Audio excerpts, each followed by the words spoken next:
오늘 이 본문 속에서 예수님이 십자가에 달리시기 전에 마지막 이야기들이, 본문을 좀 길게 읽었는데 4개의 이야기가 나와요.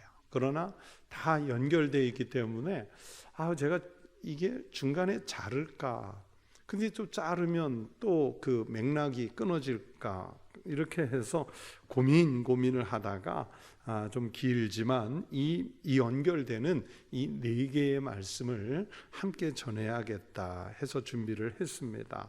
그 4개의 이야기는 뭐냐면, 첫 번째는 32절부터 42절까지인데 예수님께서 이제 붙잡히시기 전에 겟세마네 동산에서 기도하시는 장면이 나오고요.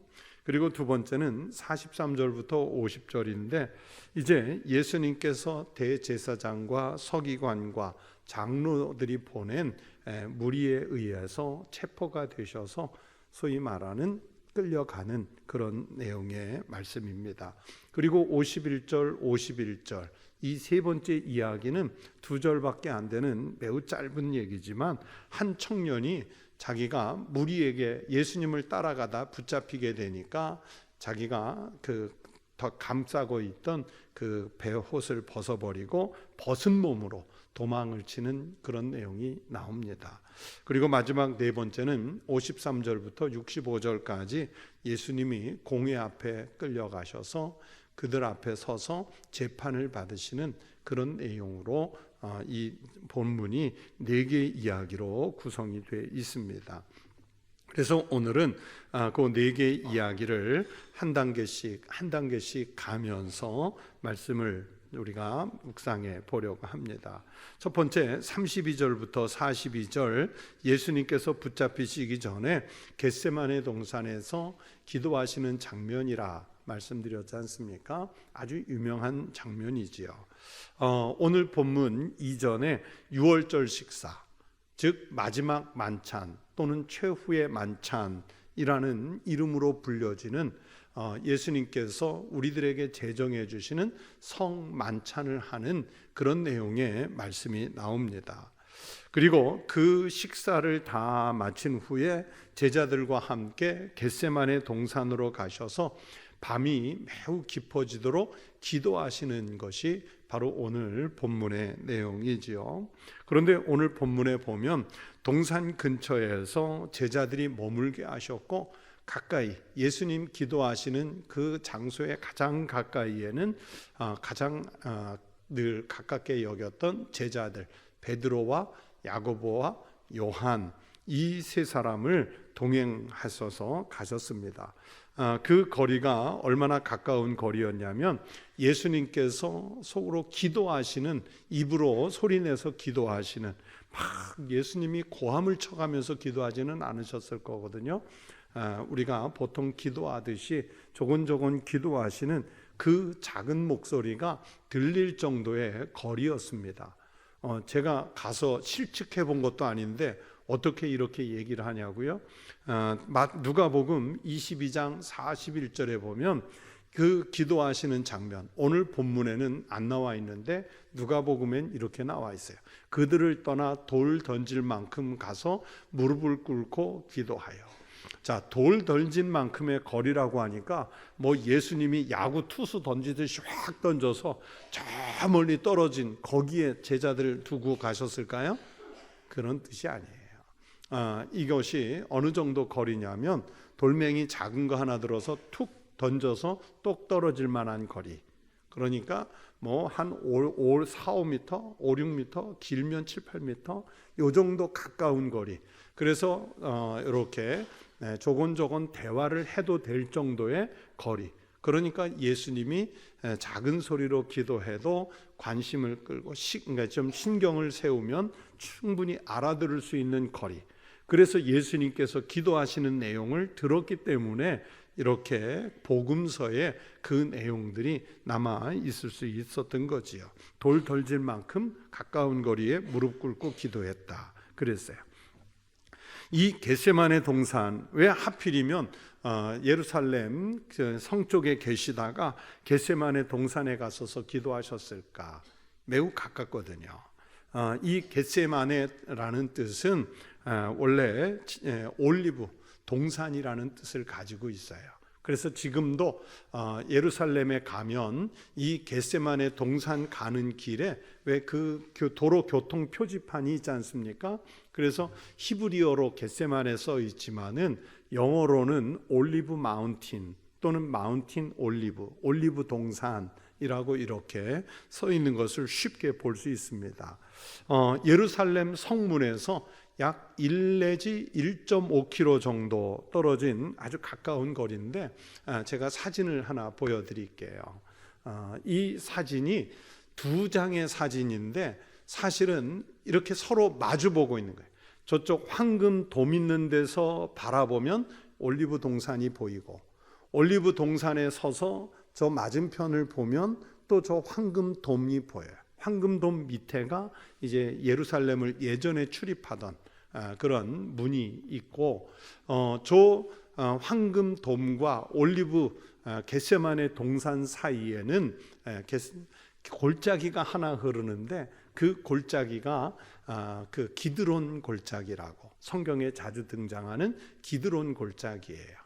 그래서 지금도 가면 올리브 저 겟세마네 동산에서 저 성 쪽으로 가려면 그 기드론 골짜기 때문에 마치 유턴하듯이 골짜기를 끼고 가야 되니까 이렇게 와서 완전히 U자로 턴해서 가는 그런 도로를 만날 수가 있습니다.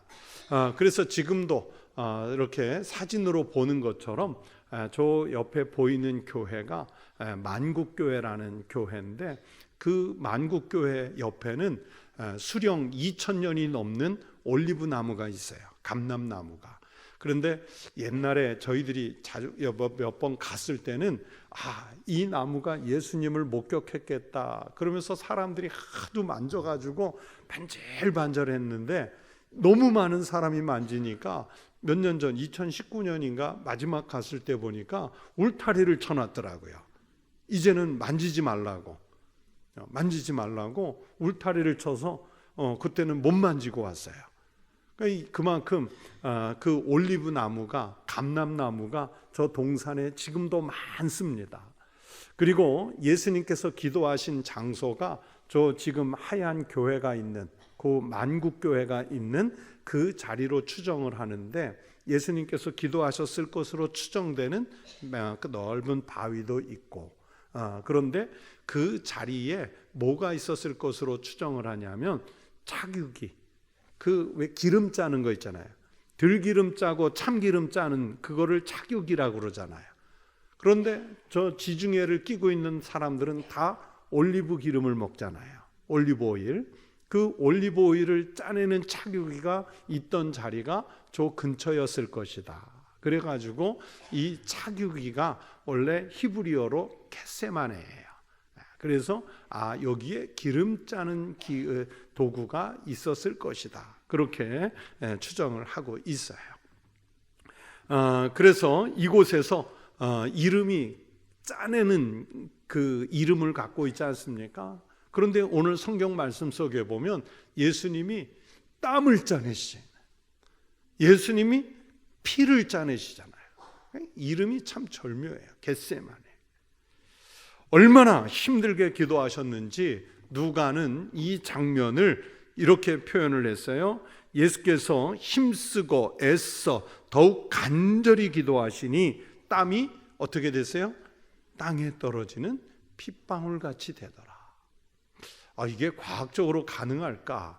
또 학자들은 사람이요 정말 최고의 스트레스 지경에 올라가서 땀이 흐르면 이 피가 실제로 흐른다기보단 이렇게 붉은 그 땀이 흐를 수가 있대요. 이건 정말 절정의 그 아픔이죠. 여러분, 예수님께서 이 겟세마네 동산에서 그렇게 고통스럽고 그렇게 슬프게 기도하신 이유가 무엇이었을까요? 물론 당연히 십자가 위에서 당하셔야 할 육체적 고난과 그 죽음을 생각하니까 어느 죄수들도 다 똑같지만 이 자체가 생각만 해도 고통스럽지요. 그러나 더 나아가서는 하나님 아버지와 그 십자가 위에서 예수님의 죽음 때문에 하나님 아버지와 단절될 수도 있는 그 영적인 아픔 때문에 이렇게 더 기도하셨다. 예수님께서 그 본문 그 마태복 그 본문 뒤에 나와 있는 15장 34절에 보면 이렇게 기도하시거든요. 제9시에 예수께서 크게 소리 지르시되 엘리 엘리 라마 사박다니 하시니 이를 번역하면 나의 하나님 어찌하여 나를 버리셨나이까 하는 뜻이라. 엘리 라마 사박다니 하는 말은 히브리어도 아니고 헬라어도 아니고요, 아람어입니다. 그 당시에 이스라엘 사람들이, 유대인들이 보통 쓰는 아람어. 오늘 본문 속에도 보면 예수님 기도하실 때 아빠 아버지여 그랬죠.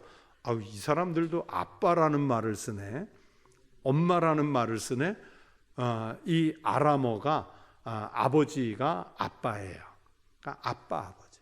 근데 신기한 거는 엄마도 엄마예요. 참 신기하죠, 아람어가.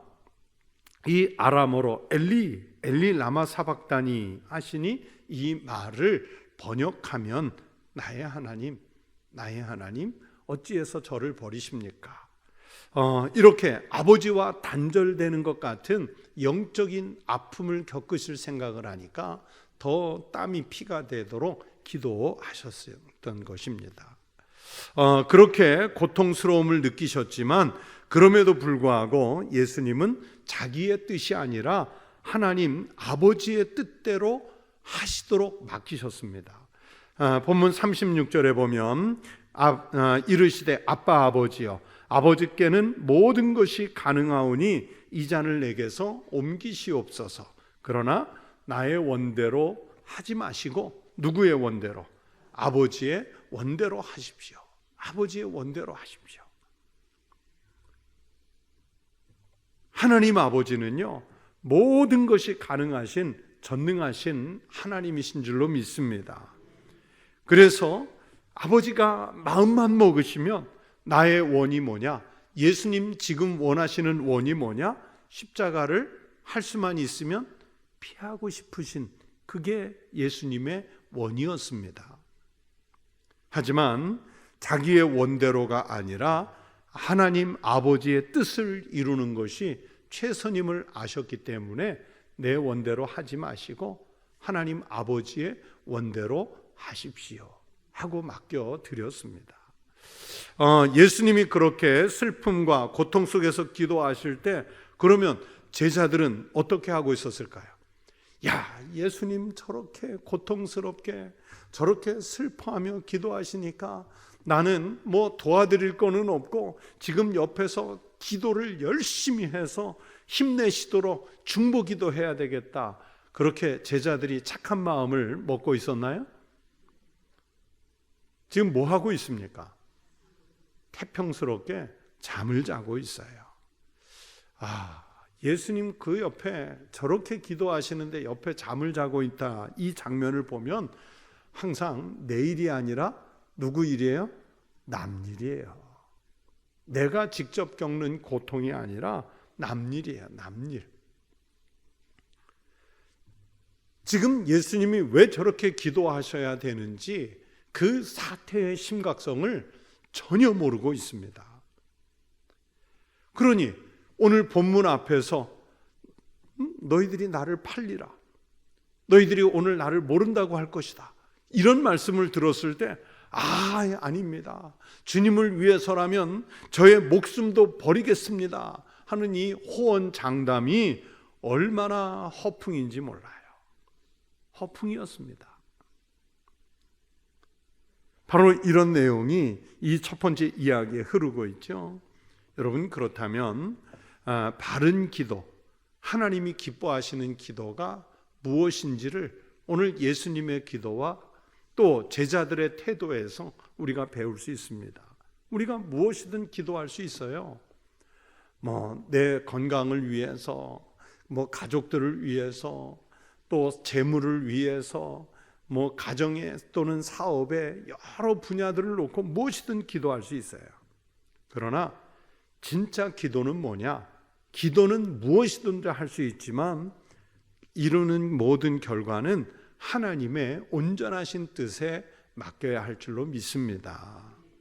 예수님도 그러시지 않습니까? 분명히 자신이 원하시는 것이 있지만 누구 뜻대로요? 아버지의 뜻대로 하시라고 맡기시지 않습니까? 여러분, 오늘 이 예수님의 기도와 제자들의 기도 태도 속에서 우리가 배울 수 있는 것은, 여러분, 우리 성도가 시험을 이길 수 있는 비결은 늘 깨어서 기도하시는 거예요.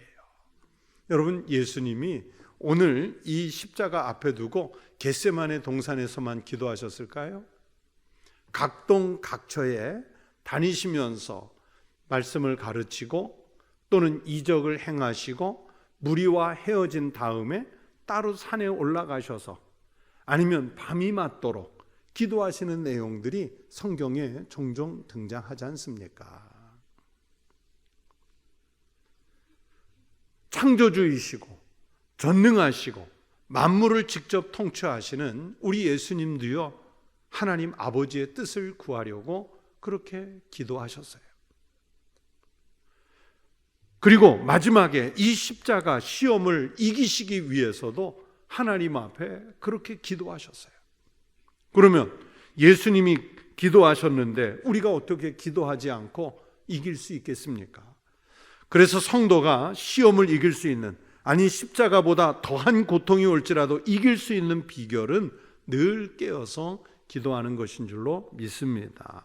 예수님께서 그래서 제자들에게 당부하시는 말씀이 나오죠. 34절에 보면 너희는 여기 머물러 깨어 있으라. 잠자지 말고 깨어 있으라는 뜻일까요? 아닙니다. 기도하라는 뜻입니다. 37절에 베드로를 책망하시면서도 네가 1시간도 깨어 있을 수 없더냐? 완전히 잠자지 말고 깨어 있으라는 뜻이 아니라 깨어서 기도하라는 말씀이지요. 38절에 시험에 들지 않게 깨어있어 기도하라. 마음에는 원이로되 육신이 약하도다 하시고. 깨어있어 기도하는 것이 성도들이 해야 할 믿음의 본분인 줄로 믿습니다. 늘 하나님 앞에서 그 영이 깨어있는 성도로 살아가시기를 축원합니다. 여러분, 마귀는요 끊임없이 우리를 공격해 오지요. 그 공격이 어떤 정도냐? 마치 우는 사자, 배고픈 사자의 모습입니다. 그래서 그 시험을 이길 수 있는 유일한 영적인 무기는 뭐냐? 깨어있는 기도뿐인 줄로 믿습니다. 하다 안 되니까 기도라도 해보자. 아니에요. 기도가 뭐라도 정도밖에 안 됩니까? 아니잖아요. 성도는 우선순위에 두고 해야 할 것이 바로 기도인 줄로 믿습니다. 그래서 베드로전서 5장 8절이 말씀하지요. 근신하라, 깨어라. 너희 대적 마귀가 우는 사자같이 두루 다니며 삼킬 자를 찾나니. 우리의 영혼을 공략해서 우리의 영혼을 꼬꾸라뜨리려고 하는 마귀의 공격이 있을 때 그 앞에서 성도가 해야 할 일은 바로 깨어 기도하는 일인 줄로 믿습니다. 나라가 어려울 때 그리스도인들이 깨어 기도해요. 사업이 어려울 때 그리스도인들이 깨어 기도해요. 인간관계가 훼손됐을 때 그리스도인들은 깨어서 기도해요. 교회가 무슨 힘으로 지탱할까요? 깨어 기도하는 성도들의 힘으로 지탱하는 줄로 믿습니다. 깨어 하나님 앞에 주님 겟세마네에서 기도하신 것처럼 깨어 기도하는 믿음의 성도들이 되시기를 축원합니다. 이제 두 번째 이야기로 넘어가죠. 43절에서 50절에 예수님께서 붙잡히시는 장면입니다. 여러분, 예수님은 하나님의 뜻에 자신을 전적으로 맡기기로 결심하셨다 말씀드렸죠. 그 후에 가룟 유다가 이끄는 무리들, 즉 그 누구냐면 대제사장들과 서기관들과 그리고 장로들이 보낸 무리들이 보니까 칼과 몽치 이런 무기를 들고 예수님을 잡으러 왔다 그랬어요. 무리가 이제 좀 많이 왔다는 얘기인데 이 한 사람 잡기 위해서 자기들도 무서우니까 무리를 보냈어요. 그런데 그들이 가져온 무기 중에 칼은 아무나 소지할 수 없어요. 칼은 정식으로 로마 군인들이 소지했어요. 예수님 잡으러 온 일행 속에 보면 로마 군인들이 있었거든요. 그렇기 때문에 로마 군인들이 가진 무기였을 것이고, 몽치는 뭘까? 몽치가 뭘까요? 저도 사전을 찾아보니까 잘 나와 있지는 않아요. 다만 일반인들이 그냥 무기 삼을만 해서 들고 온 아주 둔탁한 막대기, 뭐 이런 정도. 아마 우리나라 한국이었으면 곡괭이 자루 그 뭉툭하면서도 그 긴, 그러니까 무기 삼을 만한 이런 것 종류의 막대기가 아니었을까, 그렇게 보죠. 아무튼 군인들은 칼이라는 무기를, 그리고 무리들은 몽치, 이런 뭐 예수님을 좀 해할 수 있는, 위협할 수 있는 그런 그 무기들을 들고 왔어요. 그런데 예수님이 체포되시는 것은요, 이 과정이 하나님의 뜻을 이루는 매우 중요한 과정입니다. 예수님이 잡히는 그 과정에서 제자 중에 한 사람이 저항을 했지요. 47절에 보니까 곁에 서 있는 자 중에 한 사람이 칼을 빼어 대제사장의 종을 쳐 그 귀를 떨어뜨리니라 그랬어요. 누구였을까요? 이 제자가 누구였을까요? 어디에 나와 있어요? 어떻게 아세요? 다 성경에 나와 있어요. 사도 요한은 이 사람이 바로 베드로라고 특정을 하고 있죠. 이에 시몬 베드로가 칼을 가졌는데 그것을 빼어 대제사장의 종을 쳐서 그 오른편 귀를 베어버리니 그 종의 이름은 말고라 그랬어요. 말고. 여기에 이 짧은 성경 말씀이지만 참 많은, 다 상세히 설명할 수 없는 많은 함의가 담겨 있어요. 베드로가 칼을 가지고 다녔다 하는 것으로 봐서 열혈당원이 아니었을까. 열혈당원들은 무력으로 독립운동을 하려고 했던 사람들이기 때문에 무기를 많이 소지하고 있었거든요. 뭐 베드로가 옆에서 예수님 과일 깎아드리려고 칼 갖고 다녔을까요? 아니에요. 그런 장면도 있고, 또 그 귀가 잘린 그 마르고, 대제사장의 종 말고는 왜 이름이 등장을 할까요? 영어식으로 얘기하면 마르코거든요. 서양 사람들이 마르코, 마가 많잖아요. 그죠? 왜 이름이 등장할까요? 구레네 사람 시몬의 이름이 왜 성경에 굳이 등장할까요? 이분들은 하나같이 이적을 체험했잖아요. 그러니까 나중에 그 초대교회에 지도자들이 되는 인물들로 남아 있어요. 성경 외의 기록들에 보면 예수님이 자기 귀를, 잘린 귀를 붙여주는 체험을 했는데 안 믿을 인간이 어디 있겠어요. 그렇죠? 그러나 성경에서 그 오늘 본문에는 이런 구체적으로 나오지 않지만 요한복음에 그리 등장하지요. 베드로는 이 순간에 아마 우리 예수님이 힘이 없어서 체포되는 줄 알고 무력을 써서 예수님을 보호하려고 자기 딴에는 나섰지요. 그러나 예수님은 천군 천사를 12영이라도 더 동원해서 이길 수 있으셨지만 이것이 하나님의 뜻을 이루어가는 과정이기 때문에 여기서 참으셨습니다. 49절의 말씀대로 사실 이들은 예수님을 붙잡을 수 있는 기회가 정말 많이 있었죠. 그러나 붙잡지 않았어요. 하나님의 뜻을 이루는 과정이 필요했습니다.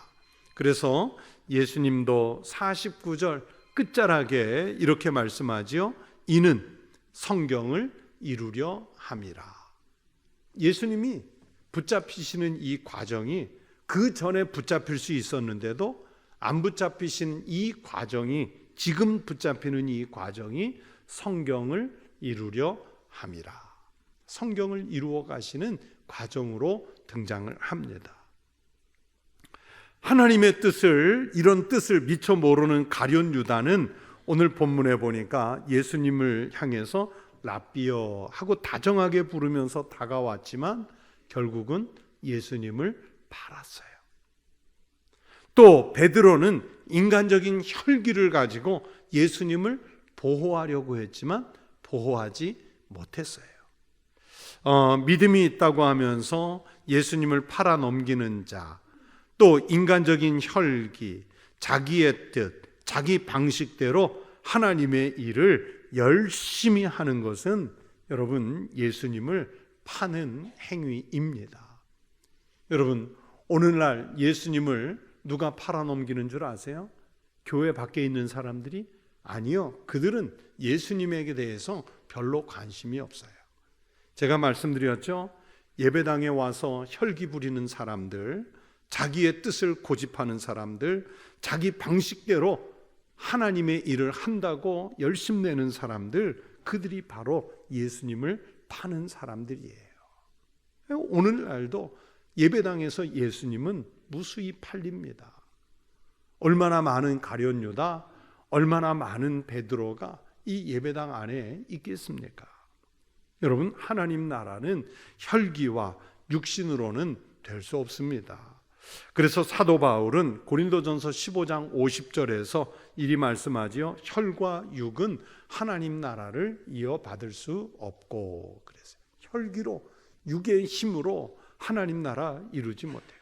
재물로요 하나님 나라 이룬다고요? 아니요. 그러면 지식으로 하나님 나라 이룬다고요? 아니요. 그러면 내가 가진 권세의 힘으로 하나님 나라 이룬다고요? 아니요. 오직 예수 그리스도께서 지신 그 십자가의 희생, 그 십자가의 겸손, 그 십자가의 낮아지심, 이것이 이곳에서 하나님 나라를 이루어가는 아주 중요한, 그러면서 제일 중요한 바로 하나님의 방법인 줄로 믿습니다. 그러므로 내 뜻대로 사는 신앙이 아니라 하나님의 뜻을 구하는 큰 믿음으로 살아가시는 성도들 되시기를 축원합니다. 세 번째 이야기는 51절, 52절인데 참 특이한 내용에 마치 작은 에피소드 하나가 끼어들듯이 두 절의 말씀이 들어있어요. 한 청년이 예수님을 따르다가 벗은 몸으로 도망을 쳤다 그랬어요. 예수님이 그렇게 맥없이 체포되는 것을 보고 제자들이 다 도망을 쳤지요. 50절에 보면 제자들이 다 예수를 버리고 도망하니라 그랬어요. 제자들이 다 도망가는 중에 하나의 해프닝, 이거 정말 안 일어나도 되는, 뭐 기록하지 않아도 되는 이런 해프닝이 하나 발생했습니다. 어떤 사건 해프닝이냐? 한 청년이 벗은 몸으로 배 혼이불만 두르고 예수님을 따라가다가 무리들에게 붙잡히게 되니까 배 혼이불을 그냥 사람들이 이걸 잡았을 거 아니에요? 그러니까 훌렁 벗어 던지고 도망을 쳤어요. 그런데 이 이야기가 공관복음서 중에서 왜 마가복음에만 나올까? 확실하지는 않지만 대부분의 많은 목회자들과 학자들이 동의하는 것은 이 청년이 과연 누구였을까요? 그렇죠. 사전을 보셨나요? 마가였을 것으로 추정을 합니다. 아직 이 어린 청년 마가는 자기네 집 다락방에서 있었던 예수님의 마지막 만찬이 늦어지는 것을 보고 잠들었다가 자기 집에서 가까운 곳에, 이제 아까 기드론 그 겟세마네 동산 맞은편 쪽이 예루살렘 시가지인데 지금도 성지순례를 가서 보면 마가의 다락방이요 어마어마하게 커요. 웬만한 집보다 커요. 그 얘기는 뭐예요? 마가네 집이 어떻다는 거예요? 부자예요. 다락방이 이 정도니까.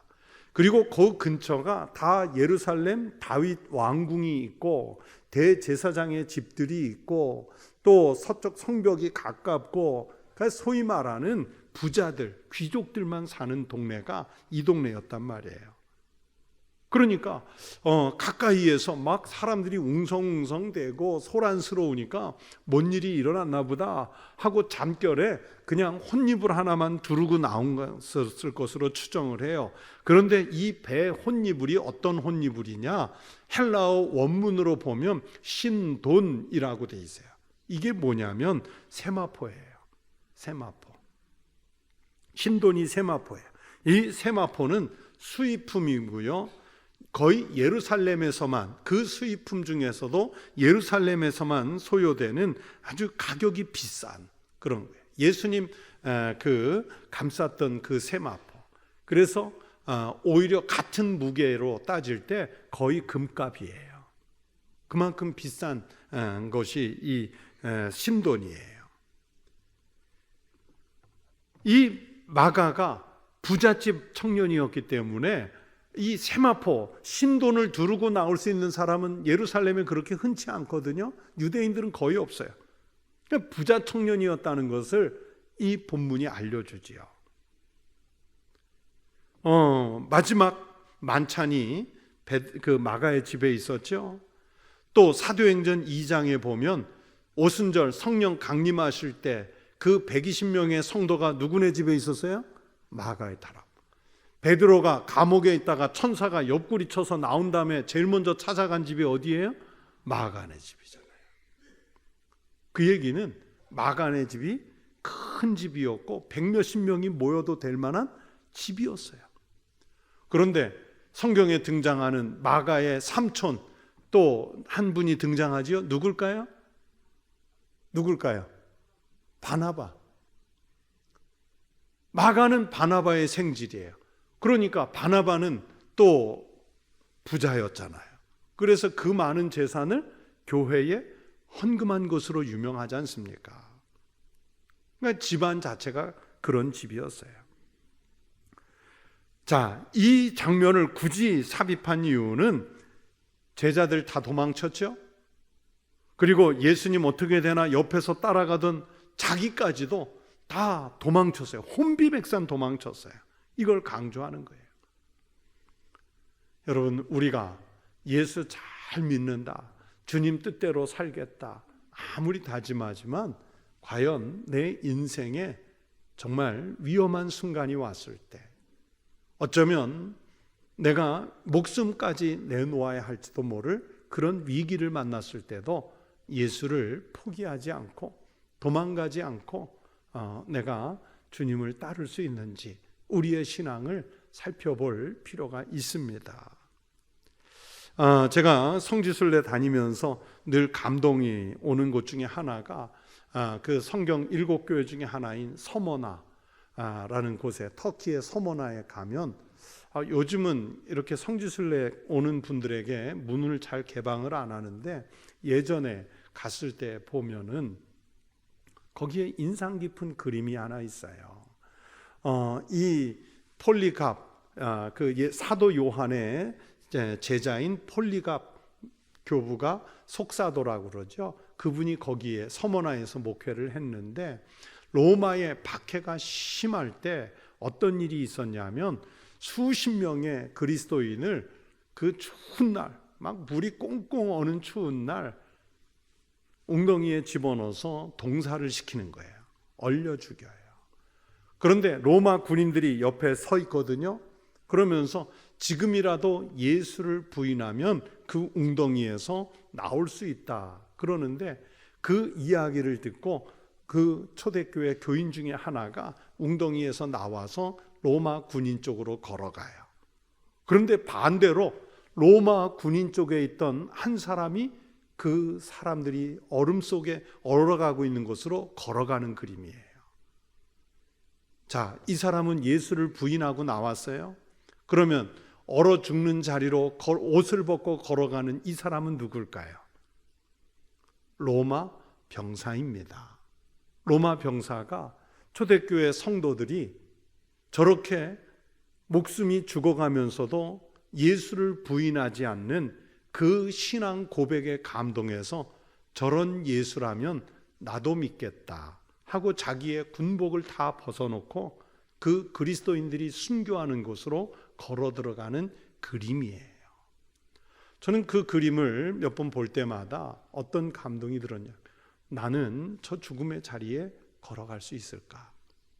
아니면 저 그리스도인들 무리에서 나 하나 살자고 걸어 나오는 그런 나약한 신앙은 아닐까? 그런 것들을 많이 생각하게 하는 그림이에요. 여러분 같으면 어떻게 하겠습니까? 여러분도 저와 같은 고민을 분명히 하실 거예요. 도망가지 않고 우리가 지킬 신앙을 잘 지켜 사는 믿음의 성도들이 꼭 되시기를 바랍니다.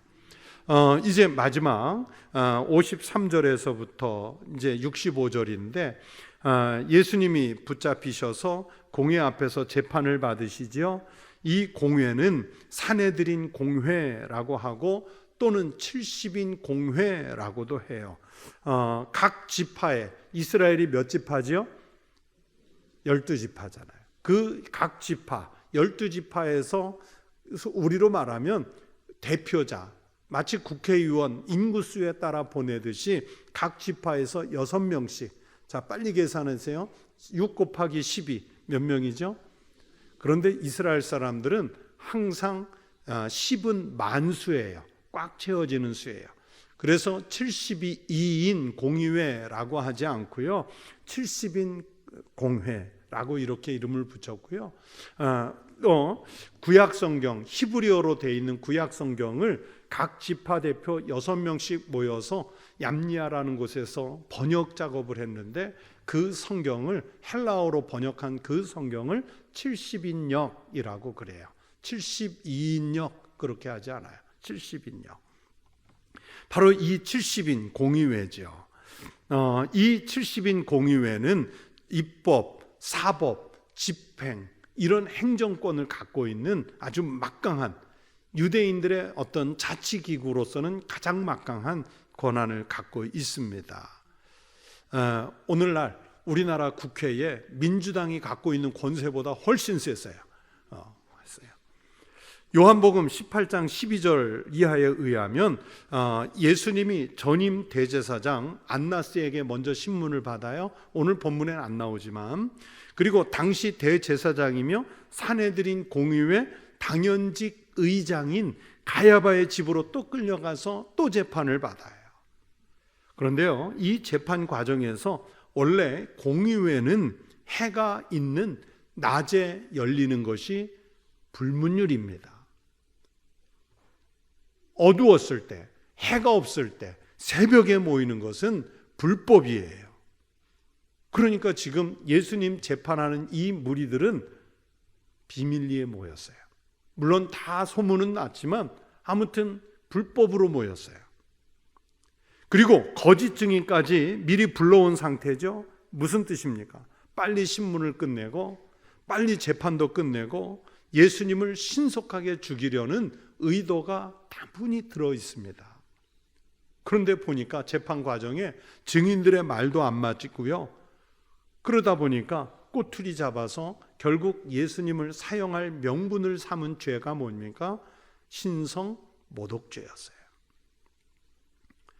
자, 똑같은 법도요, 어떻게 보느냐에 따라서 달라지죠. 그리고 그 관점과 상황에 따라서 해석이 다를 수 있습니다. 우리나라 정부 조직 중에 들어보셨을 거예요. 법제처라고 있습니다. 아니, 법무부도 있는데 법제처는 그럼 뭘 하는 것일까? 여러분, 법제처가 뭘 하는 것일까요?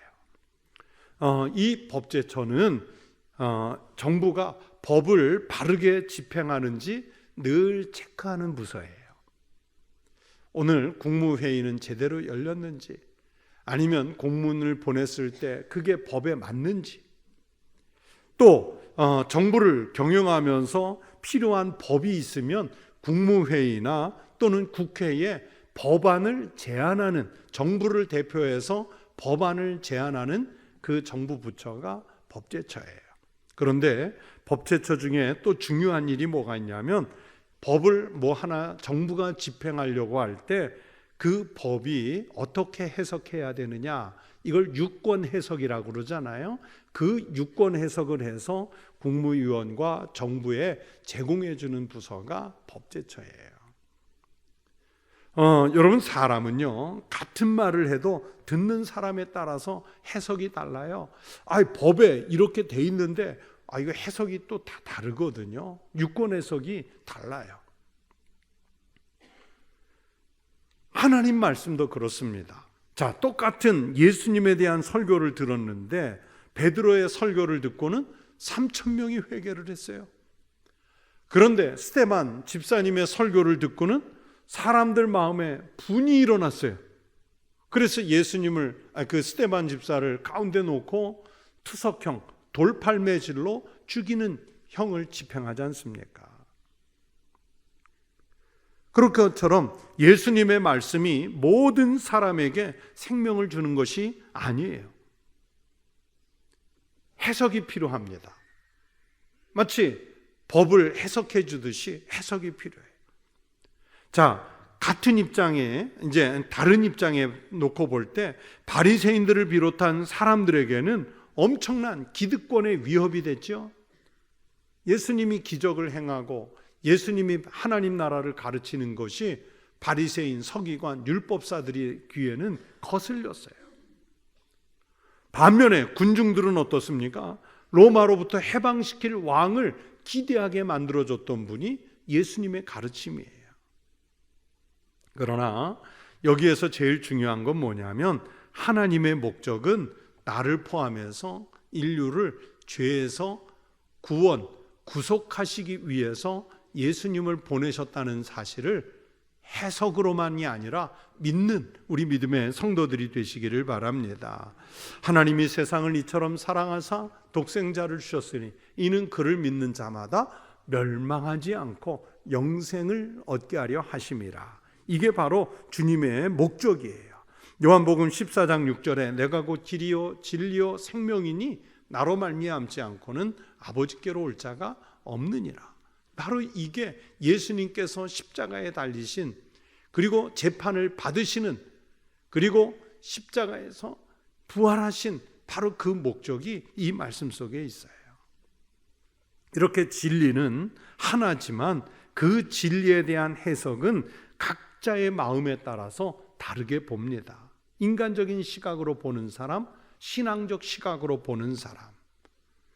그러나 여러분 제일 중요한 것은 하나님의 말씀은 하나님의 관점으로 보면서 믿을 때 그 말씀이 힘을 내는 줄로 믿습니다.